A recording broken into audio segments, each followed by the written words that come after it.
Coucou les amis, bonjour, comment allez-vous? J'espère que vous allez bien et que par la grâce de Papa et notre Dieu, que nous soyons bénis. En ce qui me concerne, ça va, je suis très contente. Quand je dis très contente, c'est que comme d'habitude, il y a la joie dans mon cœur, donc j'essaye d'être dans l'humilité la plus absolue, de me rapprocher de Papa avec notre Dieu pour bénéficier de sa clémence et de tout ce qu'il fait pour nous à travers le monde entier. Je voulais, dans ma vidéo d'aujourd'hui, je vais évoquer les divisions raciales. Parce que je crois que dans le monde entier, les personnes ont oublié de diriger le monde comme une sorte de plateau de vie, un plateau avec des personnes, comme une sorte d'espace sans discrimination. Un peu comme les communautés sont exactement cette assiette de nourriture qu'on a devant soi et qu'au moment en fait de manger, qu'on puisse ne pas se dire dans cette assiette, en fait il y a du riz, il y a de la sauce, il y a ceci, il y a la viande, il y a tel condiment ou tel légume, ou encore tel assaisonnement, ou tel, peu importe. Les êtres humains dans une communauté sont une seule et même communauté. Parce que ça fonctionne comme ça. Les êtres humains ne sont pas divisés ou divisibles. Ce sont complètement un socle social qui se construit comme ça a toujours été. Les divisions communautaires sont majeures dans le monde. Et d'ailleurs, je le dis, c'est un mot qui ne doit pas se connaître. Dans un système d'éducation sociale, il n'y a pas de communauté. Il n'y a que des gens. Il n'y a que des êtres humains qui doivent vivre ensemble. C'est comme une assiette de nourriture.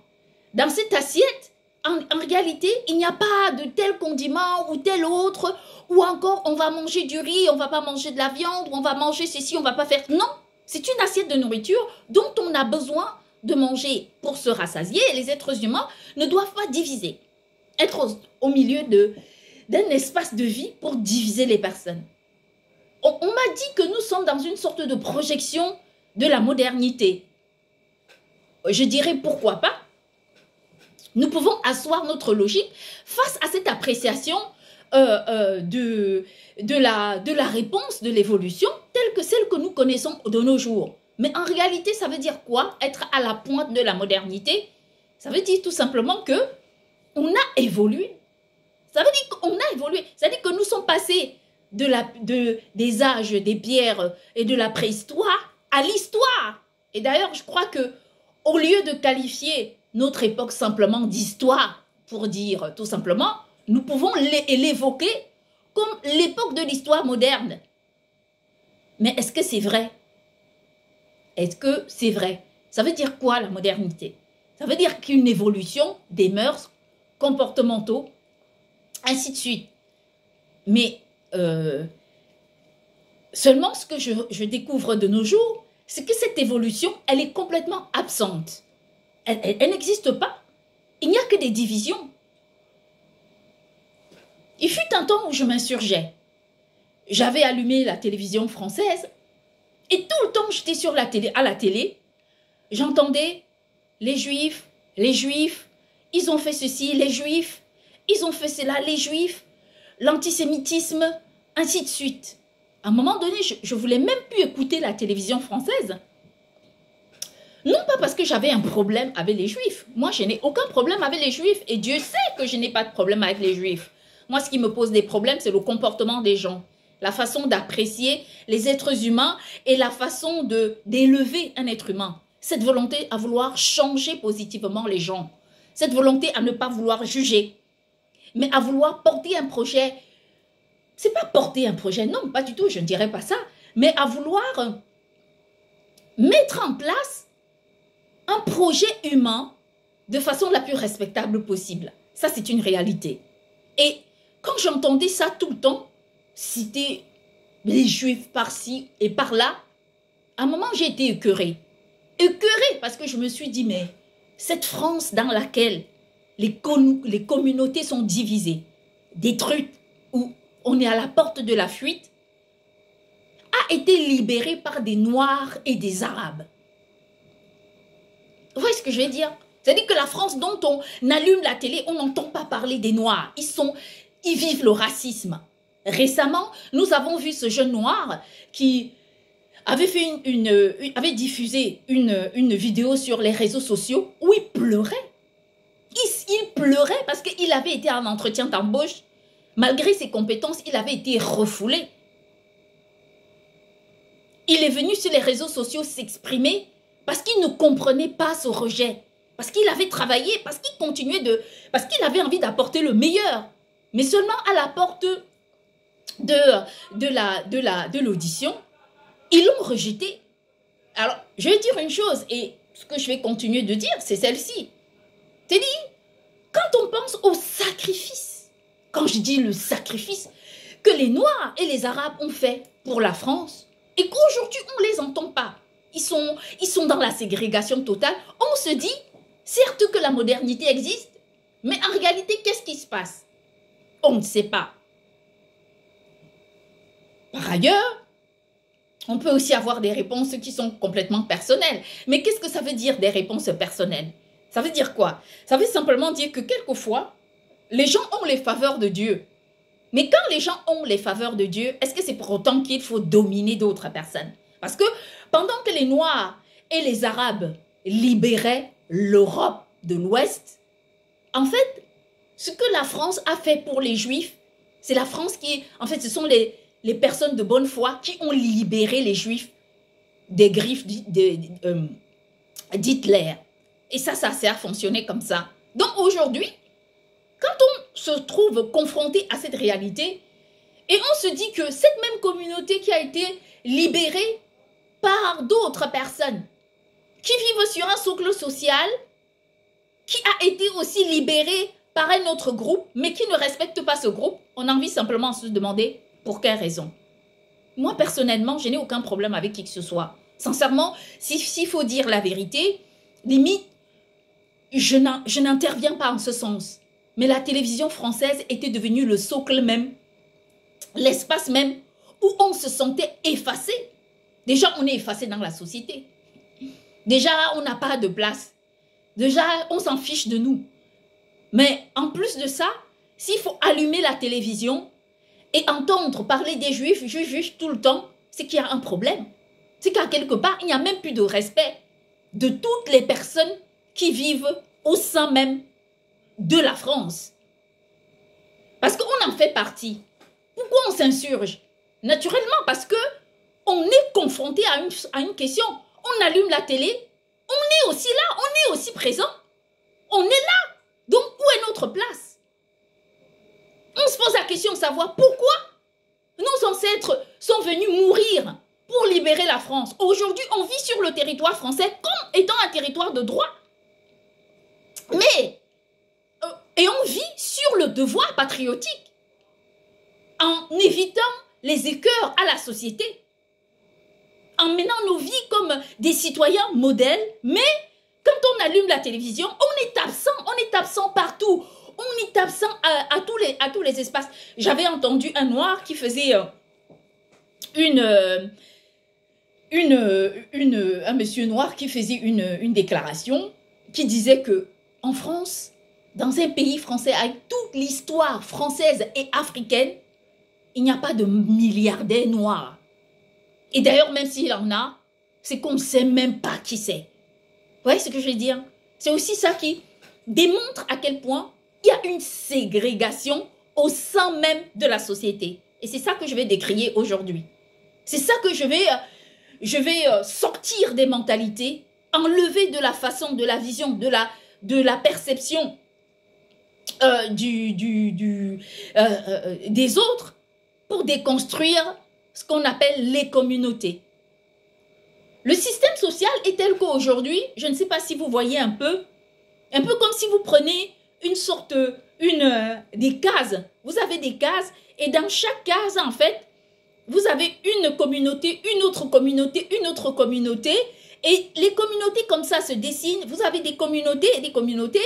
Et ce qui se passe, c'est quoi? C'est au fil du temps, vous vous en rendez compte que le cadre lui-même ne répond plus du tout. Quand je dis du tout, ne répond plus du tout aux attentes de la société. Pourquoi? Parce que les êtres humains voudront sortir du cadre pour devenir juste des êtres humains libres qui ont le droit de vivre au sein même d'une sphère sociale, sans être dominés par des communautés. Est-ce que c'est une insulte? Non, pas du tout. C'est un constat qui n'a pas été simplement fait par moi, mais qui a été fait par beaucoup d'autres personnes qui se disent « on change de chaîne ». C'est ça la réalité. Se disent « on change de chaîne ». Pourquoi ces personnes se disent ça?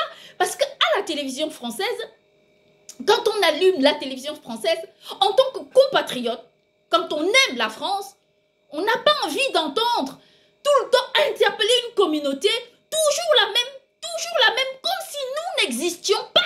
On n'existe nulle part. En fait, tout ce qu'on a fait pour l'Europe, tout ce qu'on a apporté à la libération de l'Europe face à Hitler, on a oublié toute l'histoire. On a oublié toute l'histoire. Le peuple noir de France n'a pas besoin d'attendre quoi que ce soit des Juifs. Les Juifs, eux, ils ont été libérés par la France quand les Africains ont aidé, les Africains et les Arabes ont aidé la France à devenir libre.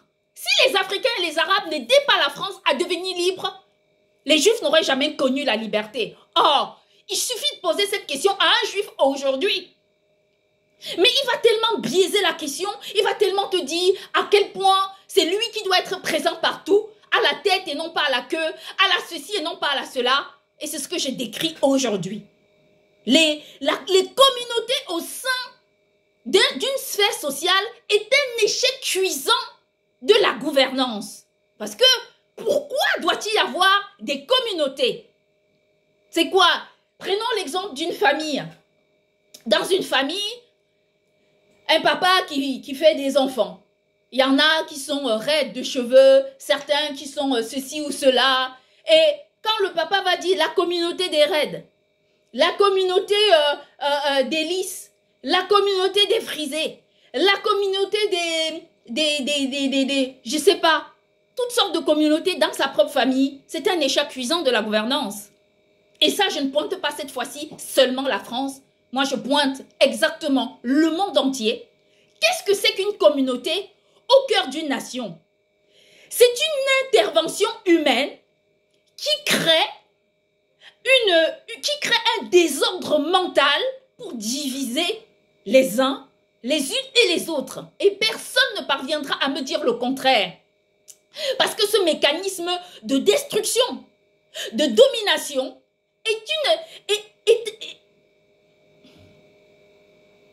est exact. C'est tout simplement un mécanisme de domination. On regarde un peu comment ça se passe. Et quand je prends l'exemple de la France, c'est parce que je vis en France et que je peux témoigner. Et qu'avec le temps, comme j'ai regardé le monde entier, comment le monde entier était en train de... Comment les socles sociaux, parlant des êtres humains, étaient gérés, je m'en suis rendu compte qu'il y a tellement de divisions.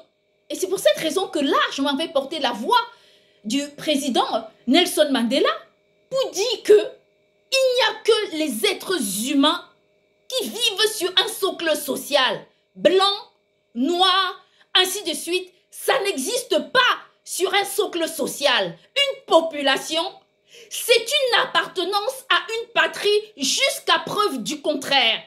Personne n'est mieux que l'autre.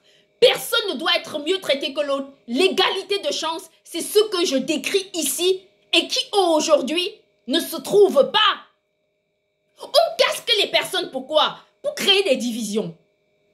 On casque des gens pour leur dire « Toi, tu es bien, toi, tu n'es pas bien, puisque tu es noir. Alors, tu n'as pas le droit d'avoir ceci ou cela. Mais tu es quand même noir, peu importe qu'on te donne des droits ou pas. Peu importe que tu bénéficies de l'égalité des chances ou pas. Quoi qu'il en soit, tu es quand même là. Et donc, le fait d'être là, tu as le droit à quelque chose. Et ce droit-là, il est fondamental. Il fait partie de l'égalité des chances qu'on doit trouver au sein d'un socle social. Si je continue de parler comme ça, je connais le mauvais entendement qui va interpréter mes paroles, qui va raconter ceci et raconter cela. Prenons le cas de tous les pays à travers le monde entier, où très souvent, bon, si j'interpelle le cas d'un des pays, je connais comment vous allez réagir, mais dans chaque tribu, dans chaque pays, je vais dire, il y a toujours eu une intervention de la couleur. Je vais citer un pays qui va mettre tout le monde d'accord.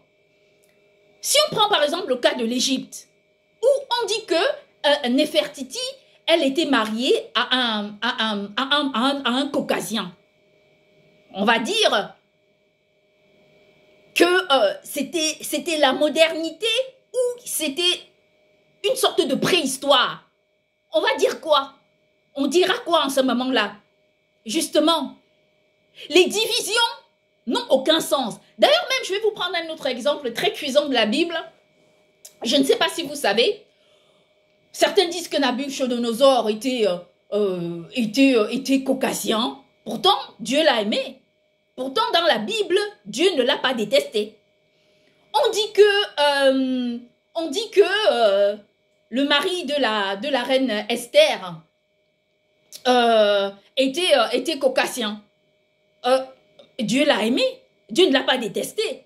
Ce que je vais dire ici, c'est la division que, dans un semblant de modernité, on nous fait croire que nous vivons dans un socle moderne, mais si la modernité ne se tient qu'à passer devant une porte, elle s'ouvre. Qu'à parler et une télévision s'allume ou encore autre chose, c'est que nous ne sommes pas parvenus à comprendre exactement ce que la modernité veut dire. Si c'est une sorte d'évolution, de progression de l'identité ou encore de la construction sociale, c'est que nous sommes parvenus à passer à côté de cette réalité. Parce qu'en réalité, si les êtres humains évoluent, mais n'évoluent que au niveau matériel, c'est que nous sommes en retard par rapport au matériel, ce qui n'est pas normal. L'être humain doit évoluer, que ce soit par le matériel ou par autre chose. L'être humain doit évoluer même par les mœurs. Au sein d'une société, l'échec même d'une gouvernance, de la construction solide d'un socle social, c'est exactement la création des communautés. Si on prend l'exemple, par exemple, de la France, on dira la communauté noire, la communauté des Juifs, la communauté des Chinois, la communauté des Arabes, la communauté, je ne sais plus de qui, ainsi de suite. En fait, je vais poser une question. Qu'est-ce que les communautés viennent faire au milieu de tout ça? Ça y voit quoi? Qu'est-ce qu'une communauté vient chercher au sein même d'une population? Pourquoi? Quand on marche maintenant dans les rues, on voit les gens, on dit « ouais, t'es ceci, oui, t'es cela ». Non, on ne voit pas ça. La seule chose qu'on voit, ce sont des êtres humains qui se ressemblent physiquement, qui ont des liens et qui sont complètement reliés, qui sont complètement connectés par des réalités et qui sont complètement, comment je vais dire, reliés par des liens qui ne sont pas destructibles. Les êtres humains sont comme ça. Ce sont des personnes interconnectées, voilà, à travers le monde entier, sur un socle social. Quand on passe à la rue, on voit un homme d'une couleur ou d'une autre. Qu'est-ce que cette personne nous représente? Est-ce qu'elle représente une communauté? Elle représente un être humain. Point. Ça s'arrête là. Et à partir du moment où on commencera à voir les êtres humains de cette façon, alors on réussira tout simplement à construire un monde sur une vision beaucoup plus élevée que ce qui ne se passe aujourd'hui. Le simple fait au sein d'un socle social d'évoquer une communauté, c'est une forme de division la plus accrue et c'est incontestablement juste. Parce que la division provient de là. Cette envie de casquer les personnes. Cette envie de créer une formule de la ségrégation pour détruire les gens. Et c'est ce que refutait le révérend, le président Nelson Mandela, qui disait jusqu'à preuve du contraire que je gère les gens, je ne gère pas des communautés. Il nous a montré cet exemple, que c'était possible de vivre. Grâce à cela, il a porté cette identité selon laquelle il croyait en cette réalité pour porter un pays africain victorieux à une compétition internationale dont on n'aurait jamais cru. Et je crois que de nos jours, le seul pays qui a remporté cette compétition, en parlant du rugby, c'est l'Afrique du Sud. Pourquoi? Parce que le président Nelson Mandela avait démontré que construire collectivement pouvait aider les gens à surpasser la bêtise de la division. Et c'est exactement ce que je viens d'écrire aujourd'hui. J'en ai marre d'entendre parler des communautés. J'en ai marre d'entendre parler des divisions. Parce que tel et ci, tel et cela, parfois on passe à côté des génies. Parce que l'histoire même de la construction communautaire, elle est tellement intégrée dans les mœurs, si bien qu'on oublie les réalités. Est-ce qu'on est en train de dire qu'au sein d'un socle social, il ne doit pas être construit? Je ne dis pas ça. Mais je vais vous prendre un exemple tel que le Cameroun. C'est un pays que je connais, d'où je viens. Au Cameroun, il n'y a que des Camerounais. Et pourtant, au Cameroun, il existe 325 langues, ou je ne sais plus, ou 29 langues, aucune idée, je n'en sais rien. Ou 300 combien, 30 langues, peu importe ce qu'on va dire. Choisissez le chiffre que vous voulez. Au Cameroun, il existe des multitudes d'ethnies au Cameroun. Au Cameroun, il existe deux langues, la langue camerounaise et la langue anglaise, et la langue française et la langue anglaise. C'est parlé au Cameroun. Il existe des cultures diverses. Tout ce qui peut désunir les Camerounais existe pour désunir ce socle social. Pourtant, les Camerounais sont un seul et même peuple. Dans leurs divergences, dans ce qu'ils sont et dans comment ils sont, les Camerounais sont parvenus à asseoir cette possibilité de vivre ensemble. T'es arabe choix, tu vis au Cameroun, sans problème, t'es Camerounais. Tu viens du nord, tu vis au Cameroun, sans problème, t'es Camerounais. Tu viens du sud, tu vis au Cameroun, sans problème, tu es Camerounais. Si tu sors du côté anglophone, tu es Camerounais, tu vis au Cameroun, c'est pas un problème. T'as pas plus de droits que l'autre. Tu es Camerounais et c'est tout. Là où on t'enlève des droits à cause d'un problème ethnique ou encore pour des visions quelconques, on te donne ces droits ailleurs. Je me souviens quand j'étais petite et qu'il y avait des nordistes qui passaient au Cameroun, qui passaient dans les familles pour faire des manucures, des pédicures, ainsi de suite. En fait, c'était des gens qui on créait pas de ségrégation. Quand ils passaient, on leur demandait, est-ce que tu veux manger quelque chose? On leur demandait comme ça, sans ségrégation, sans rien du tout. Parce que construire un socle social, ce n'est pas simplement de se créer toutes sortes de logiques. C'est juste de parvenir à asseoir une logique selon laquelle l'égalité de chance doit exister. Que les gens le veuillent ou pas. C'est comme ça que ça doit fonctionner. Et si dans les mentalités, les personnes arrivent à intégrer cette logique selon laquelle pourquoi venir sur un même socle social divisé? Alors, les gens parviendront à construire leur communauté, autant pour moi, à construire leur pays, leurs socles sociaux, en apportant ce qu'on appelle, en intégrant l'égalité des chances. D'ailleurs, s'il faut qu'on en parle, ça aide à quoi? À la division. Les communautés qui sont casquées en tant que telles aident à quoi? À la ségrégation. Pourquoi? Parce qu'en ce moment-là, quand ces communautés existent au sein d'une société, on ne construit plus la société. Mais on construit les communautés. C'est chaque communauté qui veut devenir meilleure que l'autre.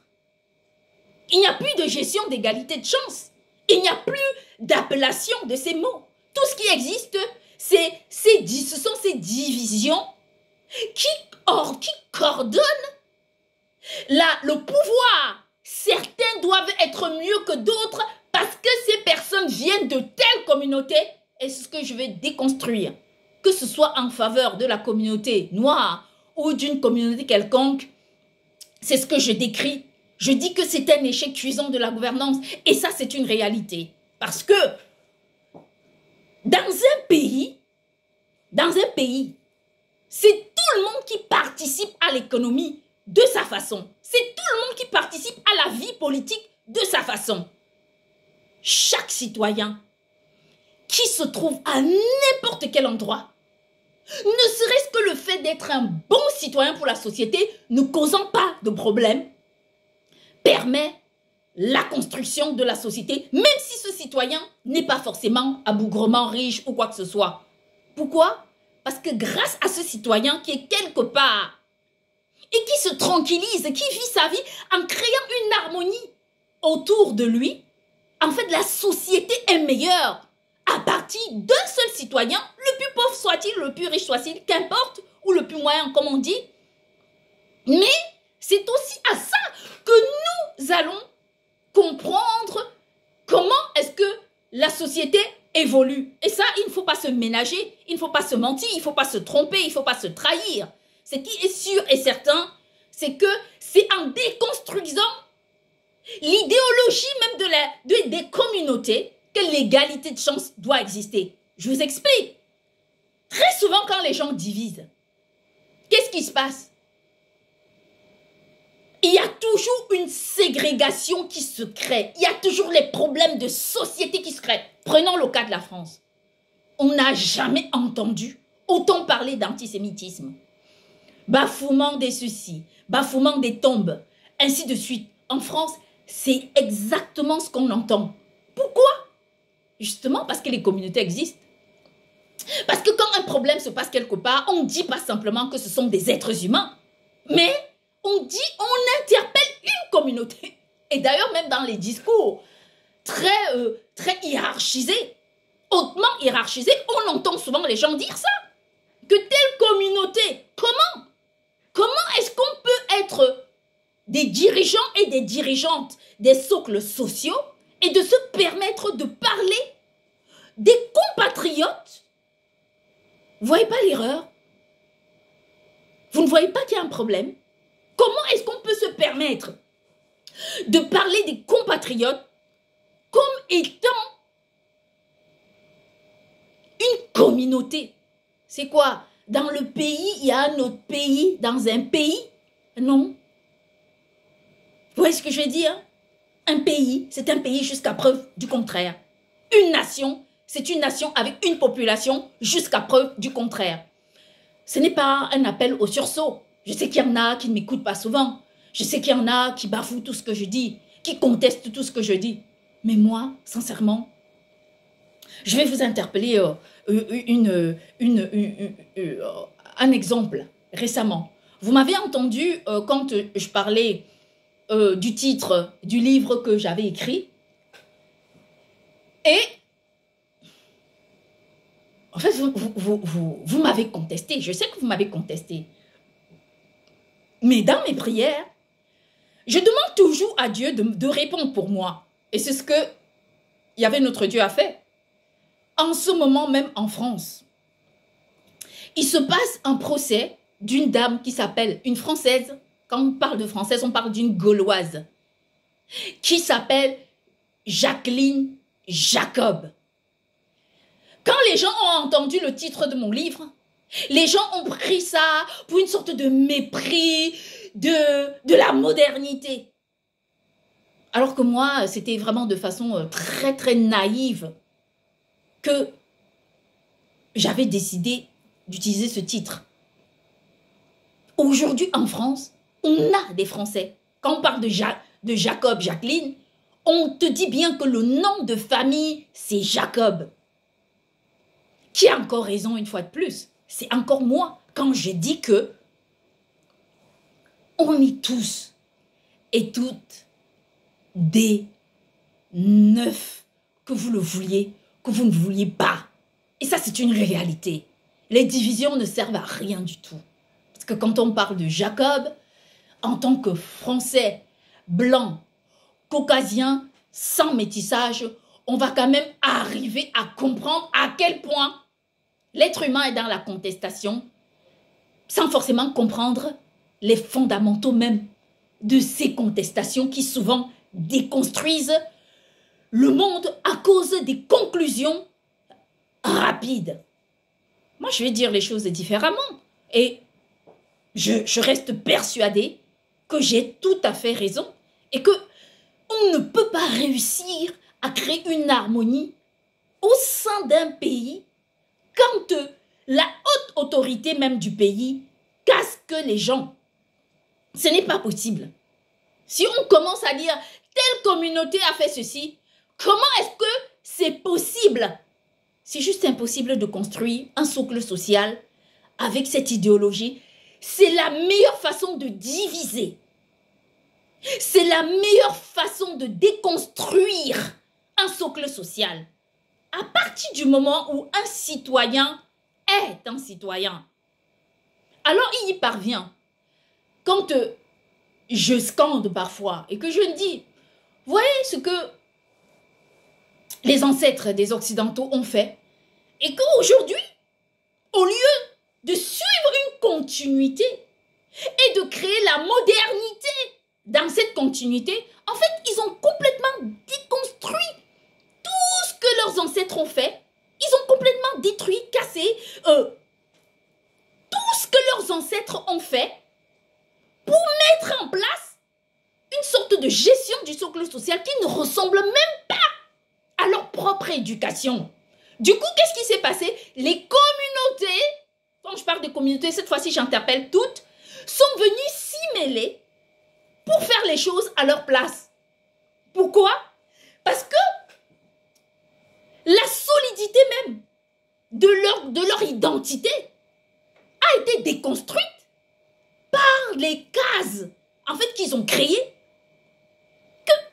Et c'est ce qui se passe aujourd'hui et qu'on regarde avec stupéfaction et regret pour dire que c'est vraiment dommage. Je peux encore dire ça avec une conviction plus dure, plus ferme. Mais à quoi ça rime? Ça sert à quoi?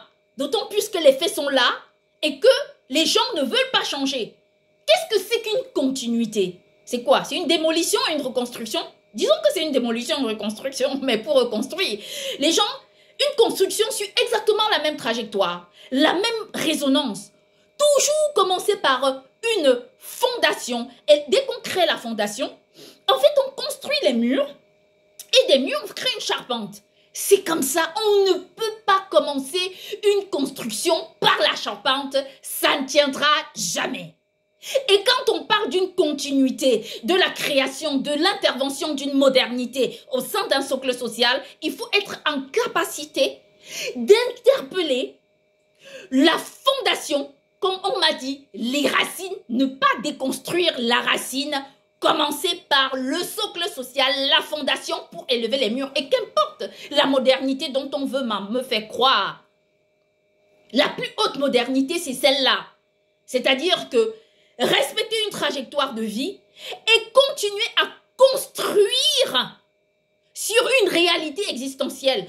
Qu'on me dise ce qu'on veut ou pas, qu'on raconte ce qu'on a envie ou non, qu'importe les raisons, je reste moi persuadée que l'échec vient de toutes ces logiques communautaires qui déconstruisent les socles sociaux. Et ça, c'est une réalité pour moi que personne ne peut déconstruire. Je vais dire que c'est Invictus en pointant le film qui a été fait en l'honneur du président Nelson Mandela. Pas parce que il cherchait la gloire, mais parce que le président Nelson Mandela cherchait une chose, c'était la vérité et l'amour des siens et un exemple à travers le monde entier. Vous savez, à partir du moment où l'égalité de chance n'existe pas, la société ne peut pas se construire sur de bonnes bases. Parce qu'au sein d'une société dans laquelle l'égalité de chance est biaisée en fonction des personnes, en réalité, on est confronté toujours à ces divisions. Et la division apporte la division, elle ne peut pas créer autre chose que celle-là. Donc, ce qui est important à savoir, c'est aussi se poser la question, se dire, est-ce que les gens, les êtres humains sont seulement des compatriotes ou encore ce sont des communautés? La question c'est ça. Et moi, si on me disait aujourd'hui, qu'est-ce que tu en penses? Je dirais, je ferais, je ferais voter un décret dans lequel, à partir de maintenant, il n'existera plus de communauté. Il n'existera que des citoyens au sein d'un même monde. Vous savez, je regardais les mécanismes de la domination. Il y a des gens comme ça qui, le cancer du poumon, j'ai entendu, je vous dis ça anecdotiquement, le cancer du poumon a créé tel problème, tel autre problème. Certaines personnes ont été soignées ou non, peu importe. Et c'est ainsi qu'on parviendra à construire la thérapie internationale. Moi, je vais dire aux gens que pour que cette thérapie internationale eusse existé, il y a eu des gens qui ont payé. La thérapie internationale, c'est une conviction. C'est le rejet du soi pour d'autres personnes. C'est un amour infini pour le monde. C'est le dépassement de la haine. C'est une conviction profonde qui nous anime. C'est l'amour d'autrui. C'est l'empathie. C'est une vocation à vouloir aider l'autre, qu'importe les raisons. C'est une façon de mettre d'autres devant et de nous dire, qu'importe les raisons, mais on portera ce message jusqu'à preuve du contraire. Il y a des gens comme ça qui n'ont fait aucun sacrifice, qui ont continué à construire des communautés et qui pensent à créer une sorte de thérapie internationale après. Moi, je vais leur dire, pour que vous parveniez à construire une thérapie internationale, il faut être en capacité de savoir ce que ça veut dire. Ce n'est pas un livre. Ce ne sont pas des mots. Ce n'est pas simplement une motivation. Ce n'est pas une division, une domination, une haine quelconque, une création des casques, ou une sorte de dénigrement de l'autre. Mais c'est une conviction profonde qui permet d'interpeller cette question. Parce que je veux bien que des gens se lèvent comme ça et décident de dire, de toutes les façons, les livres sont écrits. Bien sûr qu'ils sont écrits. Mais il y a une histoire derrière les livres. Il y a une histoire qui s'est construite. Comment ça s'est construit? Pourquoi ces livres existent? Et comment on en est arrivé là? Vous croyez que c'est parce que j'ai eu simplement une émanation divine? Oui, mais pour en arriver là, qu'est-ce qui s'est passé? Moi aussi, je suis passée par mes failles, par mes erreurs, par la quête de moi-même, par la recherche de ma propre personne. Vous croyez que ça suffit? J'ai passé ma vie entière à me poser des questions. Comment mieux faire? Chaque jour, je cherchais à être meilleure dans mon petit espace. J'ai commencé par ça, à vouloir être une personne exemplaire qui aime tout le monde, sans distinction de race, d'origine, dans mon petit espace à moi. C'est comme ça que j'ai commencé à faire. Je n'ai pas attendu d'écrire des livres dont certaines personnes diront ceci ou cela. J'ai rencontré des personnes incroyables qui ont intervenu dans ma vie. Je les ai pris pour exemple. Une des personnes qui m'a le plus apporté dans ma vie, qui m'a élevé, qui m'a sorti du rang de la petitesse pour m'élever au rang d'une grande personne. Vous n'allez jamais imaginer. Ce ne sont pas toutes ces personnes dont vous croyez. Ce sont simplement des personnes dont vous n'aurez jamais imaginé. J'ai souvent cité ces personnes qui ont intervenu positivement dans ma vie et je n'ai plus envie de les citer. Mais la seule chose que je suis capable de vous dire maintenant, c'est que pour parvenir à une thérapie internationale, il faut être en capacité de comprendre ne serait-ce que ce que c'est. Parce que les divisions, les ségrégations, les haines ne peuvent pas construire une thérapie internationale. Pour réussir à la construire, les êtres humains se trompent entre eux, se mentent entre eux, déconstruisent des histoires entre eux. Mais la seule personne qu'on ne ment pas, c'est Dieu. C'est impossible de lui mentir. Parce qu'il sait, il nous sonde, il connaît nos cœurs, il sait comment nous sommes. Et quand les êtres humains se racontent des histoires, Dieu est là pour dire, il suffit simplement d'entendre ce que je dis et de marcher selon mes voies. Et alors tu verras ce que je te dis chaque jour. Et c'est la vérité. Il arrive des moments où Papa avec notre Dieu est fâché de moi. Il se fâche contre moi. Il faut aussi que je travaille, que je cherche à comprendre pourquoi il s'est fâché contre moi. Et que j'essaye d'arranger la situation pour parvenir à apaiser son cœur. Non pas parce que Dieu ne m'a pas déjà permis d'écrire tous ces livres. J'aurais aussi pu me dire, toutes les façons, j'ai déjà écrit tous les livres, je m'en fous. Même si aujourd'hui, mais ça ne marche pas comme ça la vie. Justement, c'est l'humilité. C'est le dépassement du soi. Pour voir, pour aider d'autres. Qui aide, qui nous permet qui permet même au monde céleste de nous regarder en tant que des personnes qui méritons porter un message. Vous savez, je vais interpeller ici une question qui vient s'emboîter à la question de la division des communautés. Et d'ailleurs, je vais vous dire une chose avec une très grande conviction. Vous savez, le présentateur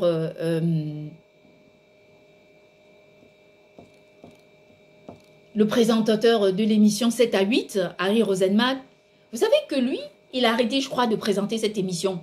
Mais je parie qu'il n'a pas arrêté de présenter cette émission parce que c'était Harry Rosenmack. Il a arrêté de présenter cette émission simplement parce que cette émission s'appelait 7 à 8. C'est point. Parce que finalement, vous savez, dans un monde dans lequel qui se construit sur des codes et des couleurs, en fait, des mécanismes de domination se créent. Et je ne vais pas m'attarder dessus. Récemment, quand je m'interpellais, je dis, mais c'est quand même un très grand présentateur, ainsi de suite. Pourquoi je ne comprends pas. Et donc, je suis arrivée à cette conclusion. Je dis, présenter une émission 7 à 8, c'est simplement parce que cette émission était intitulée 7 à 8 que, voilà, il ne présente plus cette émission.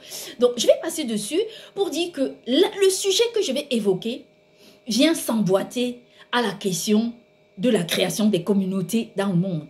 On sait aujourd'hui que cette question communautaire détruit, déconstruit, en fait, l'élévation sociale.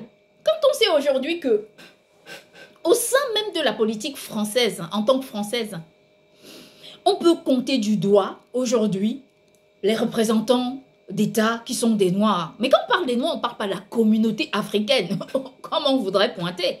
On parle des Antillais. On parle des Antillais qui sont des Français qui ont contribué à la construction de la France. Aujourd'hui, on ne les trouve nulle part. En fait, si on les trouve quelque part, c'est un espace capable de leur donner. On parle des Français qui n'ont pas d'autre pays. Quand on parle des Antillais, on pointe des gens qui, en dehors de la France, n'ont pas d'autre pays. Leur pays, c'est la France. En dehors de la France, ils n'ont pas d'autre pays. Quand ils vont même en Afrique, ils sont des étrangers.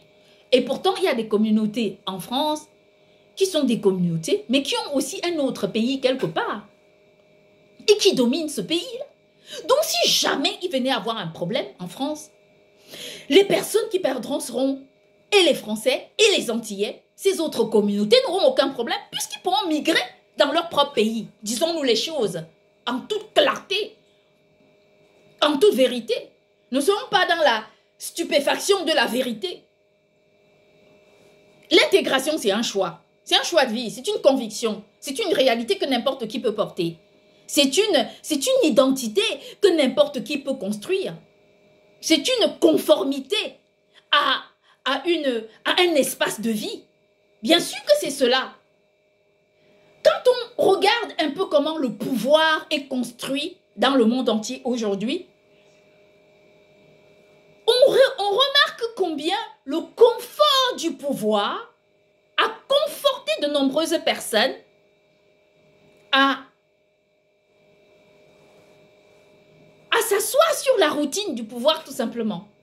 Et puis, à se confronter à ce même pouvoir, à créer une sorte de projection dans le pouvoir et à organiser les mécanismes de domination sur le pouvoir. Et ce qui est fou, c'est que les êtres humains n'ont jamais compris que le pouvoir, en fait, qu'on n'avait de pouvoir que lorsque celui-là nous est assujetti. Le pouvoir, en réalité, c'est quoi? C'est ce qu'on détient entre nos mains. Je dis les choses différemment. Et je crois que de nombreuses personnes ne pourront pas comprendre ce que je dis ici. Qu'est-ce que c'est que le pouvoir? Je vais prendre l'exemple sur un compte bancaire. Parce que là, n'importe qui pourrait me comprendre. Le pouvoir, c'est un compte bancaire que n'importe qui tient. Qu'importe l'argent, le montant qui se trouve sur un compte bancaire, en fait, ce dont on est capable de posséder avec ce montant, c'est ce qui se trouve sur le compte bancaire qu'on a. Et donc, à partir de là, du montant qui se trouve sur le compte bancaire, en effet, l'on peut parvenir à asseoir son idée du pouvoir qui crée des possibilités absolues. Plus les gens vont avoir de l'argent, plus les gens vont avoir du pouvoir et les gens vont se conforter par rapport à ce qu'ils ont pour se dire on a du pouvoir. Mais en réalité, lorsque on est confronté à ça, qu'est-ce que ça veut dire vraiment? Comment regarder le pouvoir? Comment comprendre le pouvoir? Est-ce que c'est parce qu'on attend qu'on ait forcément, qu'on a le pouvoir? Bah, on va dire oui, parce que de toutes les façons, au sein de notre socle social, c'est comme ça que ça se passe. Mais en réalité, c'est faux. Parce que quand on se confronte au pouvoir ou à un compte bancaire, il faut toujours savoir que de l'autre côté, il y a aussi des gens comme ça qui ont aussi un compte bancaire. Et si peut-être sur leur compte bancaire, ils n'ont pas beaucoup de possibilités, en fait, ils ont peut-être une possibilité mentale ou intellectuelle leur permettant d'asseoir aussi leur pouvoir de leur façon. Vous savez ce qui est en train de déconstruire ce monde? C'est la routine du pouvoir. Le fait même de ne pas considérer le pouvoir de chaque personne. Moi, par exemple, je n'ai pas d'argent, mais j'ai un pouvoir. Et le pouvoir que j'ai, c'est quoi? J'écris ces livres. Je fais ces conférences avec un petit téléphone. Un téléphone qui n'est pas forcément le plus cher. Pourtant, je dis des choses qui vous touchent, vous. C'est aussi mon pouvoir. Et de nombreuses personnes qui ont eu beaucoup d'argent se sont dit, voilà, moi quand je dis ça, c'est un point que je vais évoquer qui me vient là, et je veux qu'on comprenne ça avec beaucoup d'humilité. C'est vraiment une aide. De nombreuses personnes qui ont beaucoup d'argent, mais confrontées à un pouvoir financier excessif, se sont rendues compte tout simplement que Moi qui n'ai pas d'argent en fait, je fais mes vidéos avec un petit téléphone. On s'est retrouvé en confrontation de pouvoir. Ça veut dire quoi avoir un pouvoir? Ça veut tout simplement dire laisser la place à l'autre personne et à n'importe quelle personne de pouvoir suivre sa propre trajectoire du pouvoir. En réalité, c'est tout ce que ça veut dire. Ne pas se confronter à l'autre. Parce qu'on pense que on est mieux. Est-ce que ça suffit d'être riche? Est-ce que ça suffit d'être intelligent? Parce que quand on est riche, on est confronté à un pouvoir politique. Quand on est politicien ou politologue, on est confronté à un pouvoir intellectuel. Quand on est intellectuel, on est confronté à un pouvoir social. Et au sein de la société, les mécanismes même des pouvoirs se métamorphosent pour se confronter entre eux.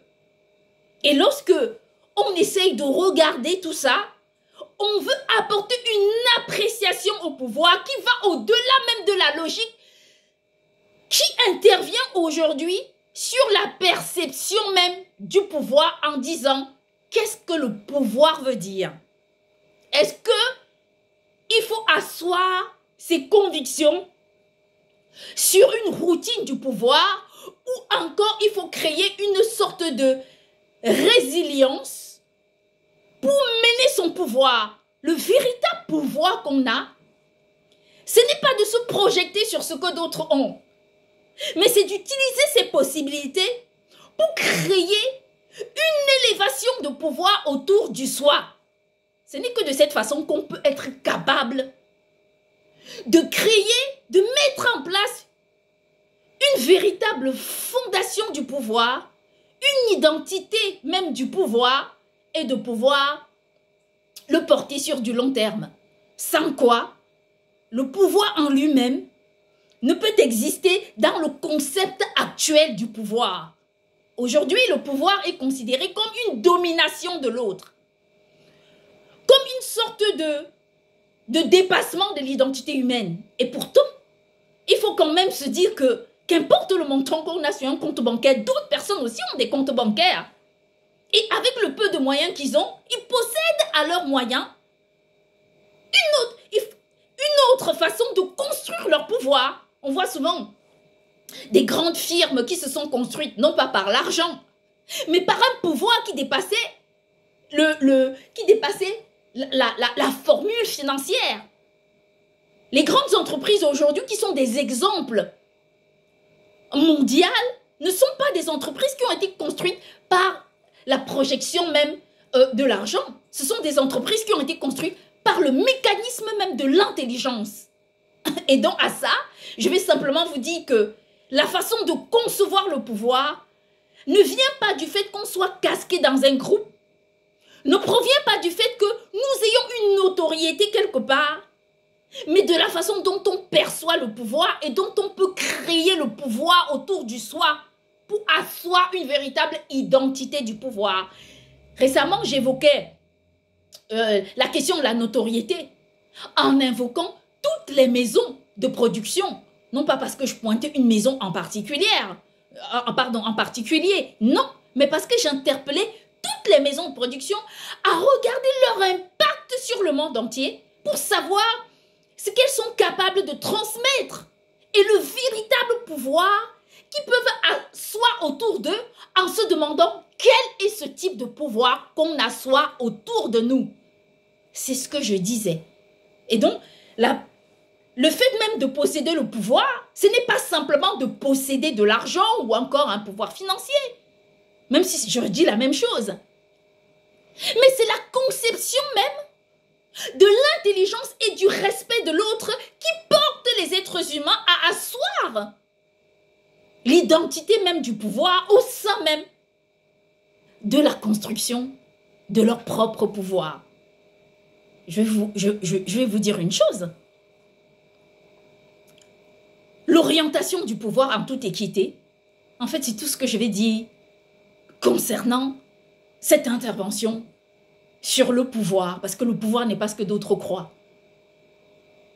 Tant qu'on mettra l'équité sur la logique du pouvoir, alors on pourra parvenir à diffuser la question du pouvoir sans aucun sens. Et d'ailleurs, je vais vous pointer du doigt quelque chose. Ce sont des questions que je n'évoque jamais. Hier, j'ai vu une intervention sur une de mes pages des réseaux sociaux me disant que, en fait, me rappelant que le président Kadhafi avait été tué parce qu'il voulait créer une monnaie africaine. Bon. Quand j'ai vu cette page sur mon réseau social, j'ai compris que cette information sur une de mes pages, sur la page de mon réseau social, j'ai compris que ce n'était pas anodin. Je vais vous expliquer pourquoi. Parce qu'en regardant Africa News, il y a les Palestiniens qui retournaient chez eux et donc ils ne pouvaient plus rien acheter. Parce que ils ne pouvaient plus rien acheter. Alors, il y a une femme qui intervient, c'était hier matin, il y a une femme qui intervient en disant « Nous allons à la banque et il n'y a plus d'argent dans les banques, et ainsi de suite. » En fait, pas qu'il n'y a plus d'argent. Ils n'ont plus d'argent. Voilà. On ne peut pas leur donner l'argent. Et alors, elle intervenait, elle disait que même si nous ne pouvons plus, même si le coût de la vie a baissé, même si le coût de la vie a baissé, écoutez-moi très bien, s'il n'y a pas d'argent, on ne peut rien acheter. En parlant de ça, souvenez-vous de la vidéo dans laquelle j'invite les pays à ne pas quémander la liquidité dans d'autres pays, mais à utiliser leur budget en fonction de leurs besoins sociaux pour construire la société et développer leur société, parce qu'en réalité, ce sont les êtres humains qui construisent la société. Je vais vous prendre l'exemple d'un fait. On voit aujourd'hui dans des pays où les gens fabriquent des voitures à partir de rien du tout, des matières recyclées. Et prenons le cas d'un footballeur international, ou encore pas international, ou national qui est très connu. Il ne peut pas avoir tout l'argent que d'autres ont pour construire des maisons et des villas, ainsi de suite. Mais le socle social peut lui apporter cette fierté. Par exemple, si sur une population de tant milliards de personnes, les gens décident de construire la plus belle maison à un footballeur sans argent, ils construiront même pas une maison, mais des châteaux. Parce que quand la société se met ensemble pour construire, on assiste à une réussite. Parce que si n'importe quelle personne veut faire plaisir à des gens, à un groupe de personnes, et telle personne apporte ceci, l'autre apporte cela, il n'y a pas d'argent. D'ailleurs, je vais vous interpeller sur une question. Souvenez-vous, quand le temple de Dieu devait être construit par le roi Salomon, on ne nous a jamais parlé d'argent, hein. On nous a parlé des dons. C'est-à-dire que les dons ont été tellement multipliés, c'est bien que le temple a été construit à partir des dons. Donc, je ne dis pas que on doit entrer dans un mécanisme de regressement. Il faut avancer. Mais quand on me dit que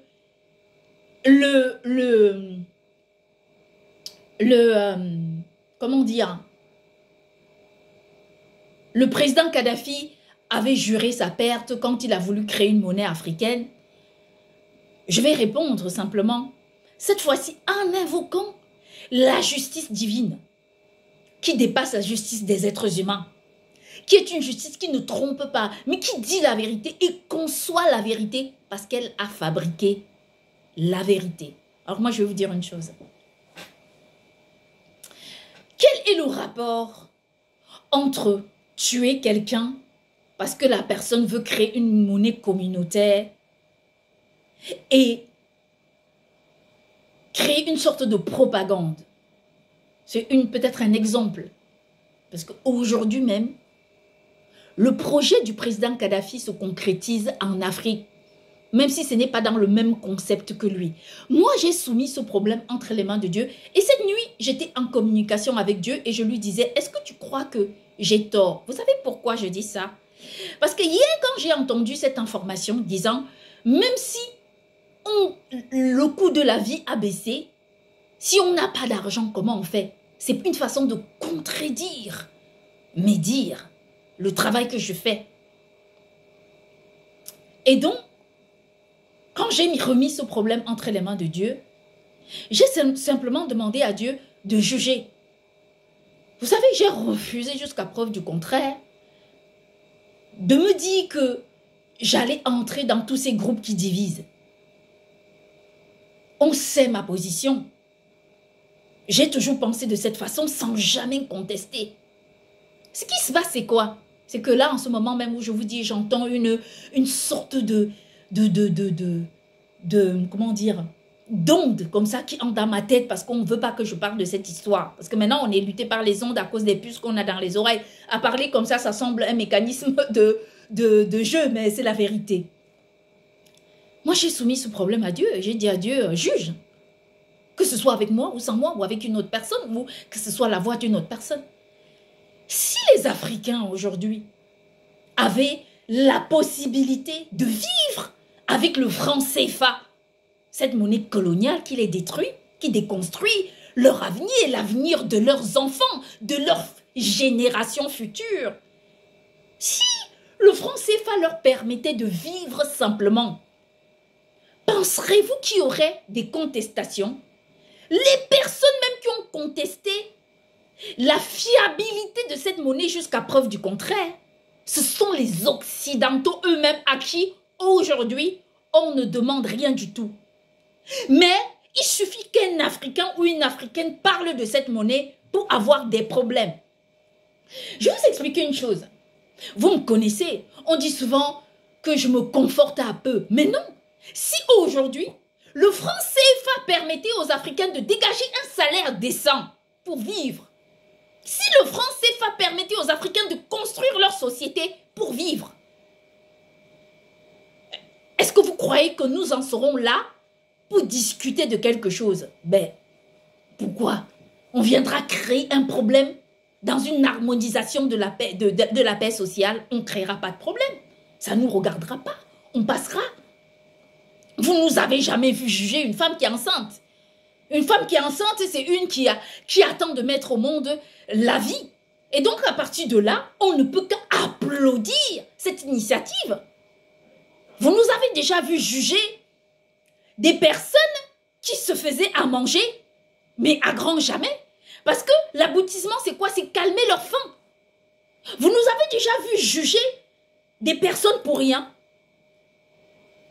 Quand on portait une critique,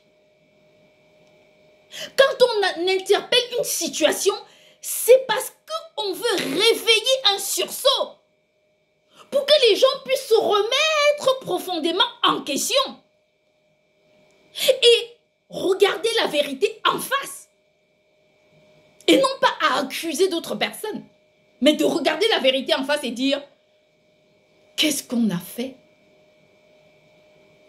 Ça, c'est une réalité. Et puis, moi, je le dis avec une conviction encore qui est la mienne. Lorsque j'interpelle cette question, on connaît le désastre du franc CFA. Dans les pays africains, ce qui s'est passé, ce n'est que de l'horreur, la domination, le manque de crédibilité au sein de leur société, utiliser l'argent pour les dominer.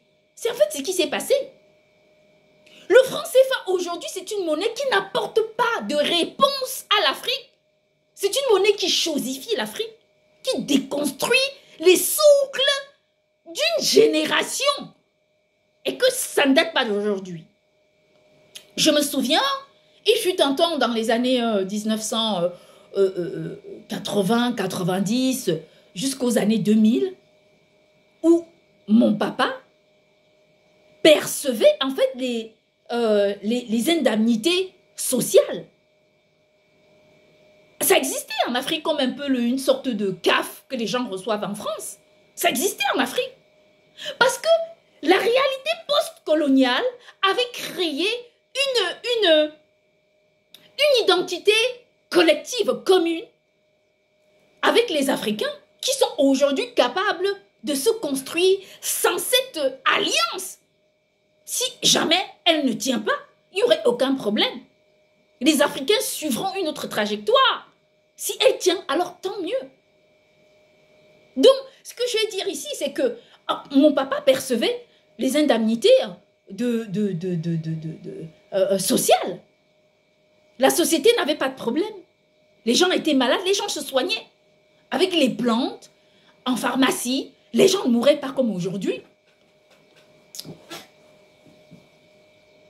Aujourd'hui, malgré la modernité dont on parle, aujourd'hui, le franc CFA est devenu un problème africain.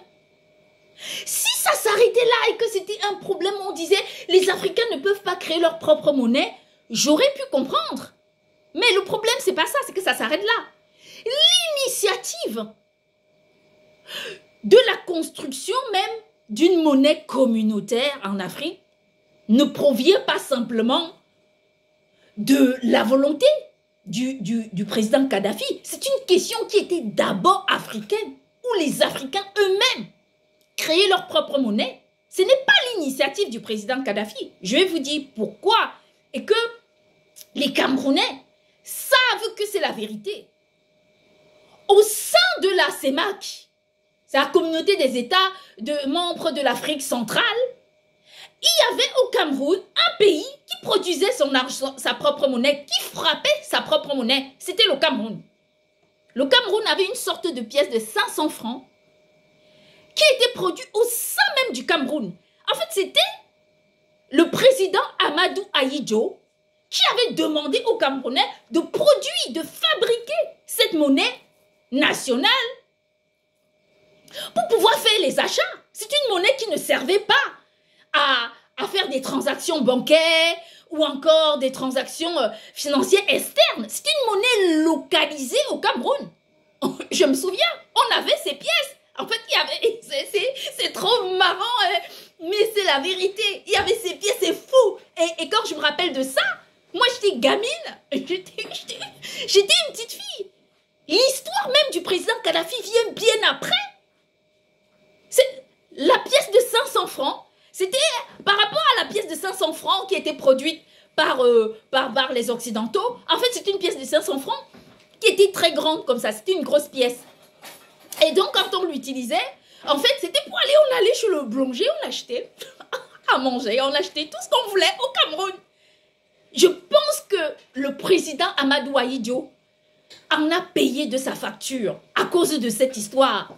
Mais le problème, c'est que l'injustice même qui est cuisante ne vient pas du fait que le président Amadou Ahidjo ait fabriqué cette monnaie qui n'était qu'une façon de répondre à l'urgence même sociale de sa propre population parce qu'il n'y avait pas suffisamment d'argent pour d'autres personnes. Alors, au lieu de payer, de rémunérer ces fonctionnaires qui ont le droit de vivre, ces commerçants qui doivent permettre l'évolution de sa société, au lieu de les payer avec l'argent qu'il n'avait pas, il avait décidé de frapper cet argent pour son peuple. Et on ne peut pas condamner un président parce qu'il veut aider son peuple. Être président, c'est apporter les meilleures solutions possibles pour son peuple. Et c'est à ça que ça se tient. Seulement que le président Amadou Ahidjo en a payé de ces factures-là. La raison, elle est très simple. C'est qu'il luttait pour le peuple camerounais et non pas pour la bonté d'autres. L'injustice, l'injustice la plus hautement, celle qui surclasse toutes les réalités, c'est qu'après avoir interdit ces pièces de 500 francs au Cameroun, l'euro a vu le jour. L'euro a vu le jour. Parce que si tout le monde utilisait le dollar, par exemple, qui est une pièce, qui est une monnaie existentielle, on va dire que c'est une des monnaies les plus anciennes. Donc, si tout le monde utilisait le dollar, on allait se dire, bon, tout le monde utilise le dollar, alors pourquoi tu fabriques les pièces de 500 francs? Si tout le monde utilisait le dollar et que le dollar était reparti avec une formule d'équité, on allait se demander pourquoi tu fabriques cet argent. Mais seulement, les Camerounais étaient obligés d'utiliser le franc CFA qui était déconstruit pour leurs besoins sociaux. Le franc, la quantité d'argent, ça dit que ce n'était même plus l'effet de la jauge. C'était même plus l'effet de la... C'est-à-dire que c'est une bouteille qu'on avait vidée jusqu'au fond comme ça et on leur avait donné vraiment quelque chose de qui n'en valait même pas la peine. Et donc les Camerounais se sont retrouvés face à cette réalité. Le président Amadou Ahidjo qui aime son peuple comme n'importe quel président. On a vu récemment le président Trump miser sur sa politique d'immigration. Il n'a pas pensé à tous ces immigrés, il a pensé à qui? Aux États-Unis d'Amérique. Est-ce que vous nous avez entendu contester? Non, parce qu'un président a pour rôle de défendre sa population jusqu'à preuve du contraire. Toutes ces politiques gouvernementales qui se mettent en place au sein des socles sociaux ont pour raison de défendre les socles sociaux, de défendre les populations qui sont assujetties à la patrie. Est-ce que vous nous avez déjà entendu décrier cela? Non. Mais la haute injustice qui se trouve dans la question du CFA, c'est qu'après avoir condamné le président Amadou Ahidjo, l'euro a vu le jour. L'euro est devenu une monnaie communautaire qui est venue chevaucher la monnaie de 500 francs CFA. Voyez-vous? Qui est venu chevaucher cette monnaie de 500 francs CFA. Et qu'est-ce qui s'est passé? Les Camerounais se sont retrouvés privés de cet argent. Ils ont été obligés d'utiliser la ration qu'on leur donnait. Alors si cette ration était suffisante, on aurait pu croire. Et quand les Occidentaux se sont rendus compte que les Camerounais, malgré tout, réussissaient à s'en sortir avec cet argent, les Occidentaux ont dévalué le franc CFA pour que le franc CFA ne puisse pas avoir de valeur. Une première dévaluation. Je me rappelle que c'était dans les années 1994-1995. Ensuite, comme si ce n'était pas suffisant, comment les Africains font pour s'en sortir? Malgré cette monnaie qui doit les détruire, qui doit les rendre encore plus noirs que noirs, qui doit les asseoir comme des esclaves à vie. Comment est-ce qu'il faut faire une autre dévaluation? Et après ces dévaluations, l'euro est né. Vous m'avez déjà entendu décrier l'euro? Vous m'avez déjà entendu dans tout ce que j'ai dit jusqu'à maintenant? Non. Tout ce qu'on veut, c'est que les êtres humains puissent être à l'écoute de ce qu'on appelle la résilience du pouvoir et l'objectivité. Parce qu'il n'y a que de cette façon que l'équité peut régner au sein du monde entier. Sans quoi, personne ne peut réussir. Alors, je vais dire une chose, il n'y a pas de justice là-dedans. Parce que quand on sait que, avant la création de l'euro, au sein même des pays de l'Union européenne, n'importe quel pays avait sa monnaie. On a connu le franc, le Deutsche Mark, toutes ces monnaies qu'on connaissait, le franc italien, ainsi de suite. Toutes ces monnaies ont existé avec la monnaie du président Amadou Ahidjo. Et pourtant, on a dit au président Amadou Ahidjo, ta pièce de 500 francs, tu ne dois pas l'utiliser. Mais si ça s'en tenait qu'à ça et on lui disait, ok, puisque avec les pièces de 500 francs, ça, c'est ce qu'on appelle la résilience du pouvoir, l'équité, l'objectivité du pouvoir. On lui dit, puisque avec les pièces de 500 francs, tu arrives à aider les Camerounais et asseoir un peu ton économie, on va remplacer tes pièces par une autre, la même quantité, mais par la véritable monnaie qui est connue à travers le monde entier. On comprendra. Seulement, c'est pas ça. On lui a enlevé toutes les pièces de 500 francs et ça n'a été remplacé par rien du tout. Mais imaginez un peu le désastre social que ça a créé, le déséquilibre que ça a créé. Vous pouvez imaginer que dans un pays, on retire une monnaie, on retire une certaine somme d'argent à des gens qui se retrouvent sans solution, sans alternative. C'est un peu comme si vous êtes malade, vous arrivez à l'hôpital parce que vous vous soignez avec des plantes. On vient vous dire, ok, ben vous êtes à l'hôpital, on vous enlève les plantes, mais vous n'aurez droit à aucun autre médicament. En fait, ça marche comme ça. C'est exactement ce qui s'est passé. On a enlevé cet argent dans les mains du Cameroun pour nous remplacer par aucune autre alternative pouvant aider à conforter l'économie camerounaise, à répondre à ses besoins sociaux. Vous voulez qu'on trouve un nom à ça? Ce n'est pas à moi de trouver le nom. Parce que vous direz que je me sens très concernée. Moi, je vous ai toujours dit, si je n'aime pas profondément le Cameroun d'où je viens, je ne peux aimer personne. Et d'ailleurs, je ne suis pas la première à le dire. Si Dieu dit souvent que si tu n'aimes pas la personne que tu vois, comment peux-tu dire que tu m'aimes? Comment peux-tu dire ça? Si tu n'aimes pas un être humain en face de toi, qui est là, que tu vois, si tu ne peux pas chercher des réponses pour les êtres humains que tu connais, avec qui tu collabores, comment peux-tu dire que tu m'aimes? Moi, tu dois d'abord commencer à aimer les êtres humains, à les aimer profondément, à faire ce qui est bien pour eux, avant de dire que tu m'aimes. Alors si je n'aime pas le Cameroun au plus profond de mon cœur, je ne peux aimer aucune nation. Si je n'aime pas les Camerounais, je ne peux aimer aucun peuple. Parce que de là vient mon histoire. C'est de là que je suis née. Les parents qui m'ont mise au monde viennent de là-bas. C'est mon histoire, le Cameroun.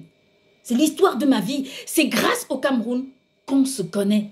Sans le Cameroun, peut-être qu'on se connaîtrait, mais on ne serait pas du tout, on n'aurait pas fait connaissance comme ça. Sans le Cameroun, tout le message que je vous ai porté, on n'aurait jamais connu. Sans la tribu d'où je viens et aujourd'hui, qui est décimée pour des raisons ignobles de la domination, on ne se serait pas connu. Pardonnez-moi de me sentir concernée par ce qui se passe au Cameroun. Parce que c'est normal que ça me concerne. C'est pour cette raison que ce problème qui se passe actuellement au Cameroun, me dépassant, je l'ai porté, j'ai mis entre les mains de Dieu et j'ai dit, je suis incapable de gérer cette situation. Quand on parle de la résilience du pouvoir, récemment, on a vu au Cameroun un des candidats, excusez-moi,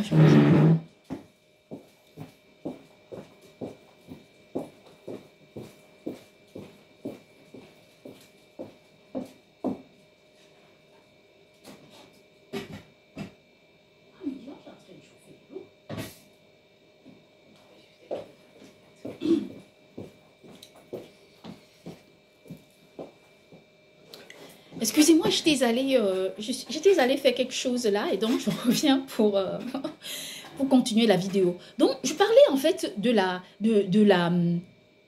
logique du pouvoir, si vous voulez que je dise ça. C'est pas la logique, parce que la logique ne doit pas du tout expliquer ce que je veux dire. Le mot, c'est la résilience, la façon dont on perçoit le pouvoir. Il y a un homme politique au Cameroun qui s'appelle Maurice Kamto. C'est un homme politicien hors pair. Il est seulement, c'est une pointure politique. Amen. Kamto, c'est une politique, c'est une pointure de la politique. Il a montré au monde entier comment on pouvait revendiquer un droit. Est-ce qu'il avait raison? Je ne suis pas en train de juger. Mais je vais m'en tenir à un fait. Maurice Kamto, il a un parti au Cameroun qui s'appelle le MRC. Et donc, il a construit sur une identité camerounaise. Ce monsieur est Bamileke. Il est d'origine Bamileke. C'est un Camerounais d'origine Bamileke. Et donc, il a récemment, face à la communauté internationale, la honte, Ils ont décidé d'évincer Maurice Kamto de la liste électorale, en fait, de refouler sa candidature parce que pour des raisons dont on ne comprend pas. Ce n'était même pas sûr qu'il devienne président, même pas du tout. Mais on a refoulé sa candidature pour des raisons dont personne ne peut comprendre. Moi, je ne m'intéressais pas aux élections. Je ne me suis jamais intéressée aux élections au Cameroun. La raison, elle est simple, ce n'est pas parce que c'est un dénigrement. C'est parce que je vis en France et que j'ai besoin de m'intégrer en France. Je ne peux pas être partout à la fois. De nombreuses personnes ont plusieurs chaînes de télévision chez elles. Vous avez vu que quand je dis plusieurs chaînes, pas mal de personnes qui vivent en France et qui construisent même des communautés. Chez eux, ils ont ils captent, ils regardent tous les jours des informations d'autres pays. Moi, je n'ai pas une seule chaîne camerounaise. Quand je vais regarder les informations au Cameroun, je vais sur YouTube et je cherche sur YouTube. C'est comme ça que j'arrive à voir. Pas parce que je n'aime pas le Cameroun, pas parce que j'ai un problème, mais parce que pour moi, l'intégration aussi, c'est un sens moral. Lorsqu'on vit sur un socle social. C'est cette raison qu'à chaque fois que j'ai évoqué des questions concernant la France, j'ai évoqué avec toute la conviction qui est la mienne et celle que je porte encore aujourd'hui pour parler du Cameroun. Donc, ils ont dit à Maurice Kamto, tu ne dois pas te présenter. Ils ont choisi la date. Ils ont choisi la date de l'élection. Seulement le chaos. Vous savez, parfois Dieu passe par des réalités pour nous enseigner comment gérer le monde avec équité. Et sincèrement, je dis ça, mais c'est une réalité. Parce que ils ont choisi la date des élections au Cameroun. Le problème, c'est que ça aurait pu s'arrêter à une question camerounaise. C'est devenu une question qui s'est mondialisée. Et on a vu, en dehors de la date, qu'ils ont bien choisi. En effet, ils n'ont choisi rien d'autre. On a vu des conditions électorales complètement, je vais dire, antique veut rien dire. Parce que les œuvres antiques, en fait, ont une certaine valeur, mais dramatique. Les Camerounais, aujourd'hui, à la pointe de la modernité, ont voté dans des box. C'était une honte. Une honte, mais amen, gravissime au regard de la communauté internationale. Et rappelons-le, que pendant que le Cameroun était en train de voter dans ces urnes-là, dans ces boîtes, avec un système électoral archaïque, avec tous les intellectuels, les informaticiens qu'il y a au Cameroun, rappelons que dans les caisses des États camerounais, il y avait des milliards qui étaient en train d'être volés dans leurs caisses, détournés. On volait leur argent. On faisait tout pour voler leur argent, pour les appauvrir. Dans les gouvernements, les milliards ont été détournés. Vous imaginez si dans ces milliards, il y avait eu, ne serait-ce que quelques millions avaient été utilisés pour moderniser le système électoral au Cameroun. Le même jour au Cameroun, le même soir, il y aurait eu le décompte des élections et on aurait eu les véritables résultats. Aujourd'hui, tout le monde est dans le doute. Personne ne sait plus ce qui s'est vraiment passé. Quelle est la raison pour qui que ce soit? On ne sait pas. Mais comment il a fait Maurice Kamto? Lui, quand on lui a dit, bien sûr qu'il a été énervé, mais il s'est conduit comme un digne compatriote. Il s'est conduit comme le Camerounais de l'exemple, de l'exemplarité. Il s'est dit, ok, on ne veut pas que je me présente. Il n'y a pas de problème. Mais en tant que Camerounais, je ne vais pas créer un désordre au Cameroun. Ça, c'est ce qu'on appelle un leadership.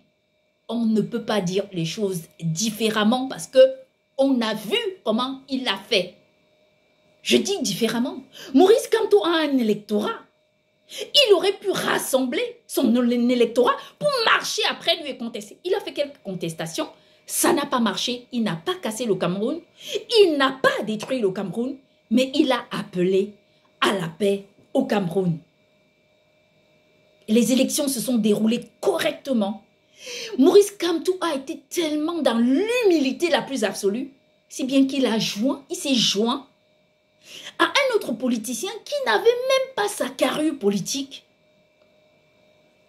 pour accompagner les élections au Cameroun.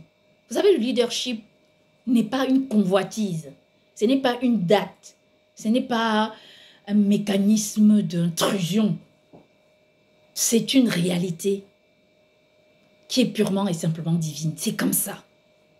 Et donc, quand je regarde la situation du Cameroun aujourd'hui, je veux qu'il y ait une véracité au sein même de ces élections.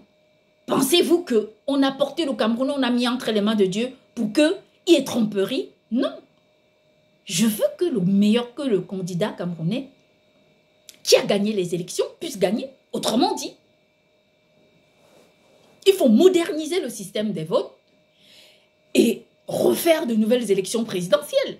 Pourquoi pas? S'il faut en arriver là pour atteindre la vérité. S'il faut s'en tenir à ces élections, très bien, pourvu que le véritable gagnant puisse être trouvé et placé au pouvoir. Parce que, je vous explique, il faut savoir qu'une présidence, un mandat présidentiel, construit les mœurs sur toute la durée d'un mandat. On a souvent décrié le président Paul Biya. Mais comment est-ce que le président Paul Biya aurait pu faire au Cameroun? Avant les années 2000, avant que l'armée israélienne ne vienne au Cameroun pour créer des problèmes, le Cameroun vivait en paix. Le Cameroun vivait en paix. Qu'est-ce que le président Paul Biya a fait? Il a dit, je rencontrais des contestataires. Non, il a dit, j'ai entendu qu'il y a une armée quelque part. Naturellement, ça venait de tous ces commentaires-là, de toute cette exhibition, de l'exhibitionnisme même de la grandeur et du pouvoir. Il a interpellé cette armée en tant qu'employé pour le garder à sa présidence. Récemment, comme je vous disais, sur Courrier International, on a tous lu, je vous ai montré, que l'armée, les mercenaires israéliens étaient au pouvoir au Cameroun. Alors, la question que je pose, c'est comment est-ce que, quand on connaît ce qui s'est passé avec Gaza entre les mains d'Israël, le président Paul Biya aurait mieux fait? Parce que le pouvoir camerounais avait été séquestré. Parce que si les mercenaires israéliens sont au pouvoir au Cameroun, et que depuis les années 2000, ils sont au pouvoir au Cameroun et qu'avant les années 2000, non. Alors, ce qui s'est passé au Cameroun, c'est quoi? Ce que je vous raconte une histoire. C'est que dans les années 1985, 84-85, je crois, il y a eu ce qu'on a appelé au Cameroun En fait, il y a eu une bombe qui avait été mise dans le lac Nyos. Je crois que c'était un test de bombe qui avait été mise dans le lac Nyos pour faire un test. Je ne sais pas. On a dit que c'était les Américains qui avaient envoyé les Israéliens venir au Cameroun mettre cette bombe. Ça a fait un désastre. Ça a causé des morts et des morts partout, à tous les endroits, même à des milliers de kilomètres. Cette bombe, l'odeur même à des centaines de kilomètres, je rectifie, la toxicité que dégageait cette bombe tuait les gens. Je vais vous raconter un désastre, un scandale, et que vous pouvez aller sur Internet lire. Moi, je ne vous raconte pas des histoires. Moi aussi, j'ai découvert cette histoire sur Internet. On voit des Israéliens, des scientifiques israéliens au Cameroun, dans le lac Nyos, en train de faire des tests. On part déjà des années 1980, 90 par là. Je ne peux pas situer convenablement, mais je sais que j'étais encore petite. Et pendant que les Camerounais pleurent, hurlent, ils sont avec leur veste blanche là, tournés le dos, en train de faire des tests. Je vous rassure. Il n'y a pas. La méchanceté ne peut pas être plus grande que ça. C'est-à-dire qu'ils tournaient le dos aux Camerounais pendant que les Camerounais étaient en train de pleurer. Les gens Les gens tombaient comme comme pendant une sorte d'épidémie. Eux, ils faisaient des tests. Ça veut dire que quand on pense qu'ils sont arrivés au Cameroun dans les années 2000, ils sont arrivés au Cameroun bien avant. Parce que qu'est-ce qu'ils faisaient dans le lac News? Qu'est-ce qu'ils faisaient dans le lac News qui a créé tant de problèmes? Et après le lac News, comme vous allez lire dans le livre que j'écris, de nombreux pays ont subi les effets des mouvements, comment ils appellent ça maintenant? Des ruptures de quoi que ce soit. Enfin, je ne sais plus quoi. Tous ces mouvements tectoniques le monde entier en a subi. Le seul pays qui n'a pas subi ces mouvements tectoniques qu'on a connus il y a peu en Turquie, ça a été Israël. Ils n'ont jamais connu ces mouvements tectoniques. Oh, Haïti en a payé la carte. Haïti a sorti la carte et en a payé. Tellement Haïti a payé que ça a déconstruit carrément une partie de Haïti. On appelait ça les volcans de ceci ou de cela. Quand j'ai fait mes recherches, je m'en suis rendu compte que avant cet éclatement des bombes dans le lac News au Cameroun, en fait, avant ça, il y avait des séismes. Mais avec une répétition vraiment minorée. Parce que ces séismes-là n'étaient pas forcément... n'étaient pas fréquents. Quand j'ai fait ces recherches sur Internet, j'avais été stupéfaite. Avant cet éclatement de la bombe dans le lac News, les séismes existaient. Mais vraiment même sur des zones qui rencontrent des problèmes tectoniques comme les plateaux chinois, en fait, où on connaît souvent les glissements de terrain, voilà, c'est le mot qu'ils appellent, c'est le nom qu'ils donnent à ces séismes chimiques. En fait, même sur des zones tectoniques telles que celle-là, en fait, il n'y avait pas autant une répétition de séismes que depuis l'éclatement de cette bombe dans le lac News. Les séismes se sont multipliés dans le monde et parfois dans des pays, faites la recherche. Dans un seul pays, de nombreuses villes subissent des glissements de terrain. On parle bien des tests de bombes dans de nombreux pays à travers le monde. J'étais simplement stupéfaite. Dans le livre que vous allez acheter, vous allez découvrir à quel point, vous allez découvrir cette explication quand Papa Éveil Notre Dieu m'a invoqué, il m'a interpellé à la recherche de ce problème, il m'a dit regarde, j'ai regardé, j'en étais stupéfaite, j'étais dépassée. Quand je faisais cette recherche, je m'en suis rendu compte que c'était une sorte de fabulation dans ma tête, un peu comme s'il y avait une sorte de fumée qui sortait de ma tête. Je me disais, c'est pas possible, j'avais ragé seule chez moi. J'ai crié au scandale, tellement j'étais dépassée par la situation. Et pourtant, malgré le fait qu'il y a de nombreuses personnes comme ça qui vont me détester, ces glissements de terrain ont existé partout. Et quand j'ai regardé tous les pays, je me suis dit, je vais un peu aller voir en Israël ce qui se passe. Quand je suis arrivée là-bas, ils n'avaient pas du tout de glissement de terrain. On a connu les glissements de terrain partout. Comme je vous dis, dans tous les pays, ça a été dans tous les pays du globe. Et pourtant, en Israël, il n'y en avait pas. Il n'y en avait pas de glissement de terrain. Tout récemment, j'en ai entendu qu'il y a eu un glissement de terrain. Je vais vous expliquer quand est-ce qu'il y a eu un glissement de terrain en Israël. J'en avais déjà parlé. Dans les années, je crois, 2019 ou 2020 ou 2021 ou 2022, je ne sais plus, il y a eu un glissement de terrain à Limbé. C'est la ville où il y a la montagne de Dieu. Et à cause de ce glissement de terrain, quand ce glissement de terrain a eu lieu à cet endroit, j'ai regardé les médias et il y a eu un glissement de terrain en Israël. Je vous rassure, c'était juste un truc c'était juste une stupéfaction.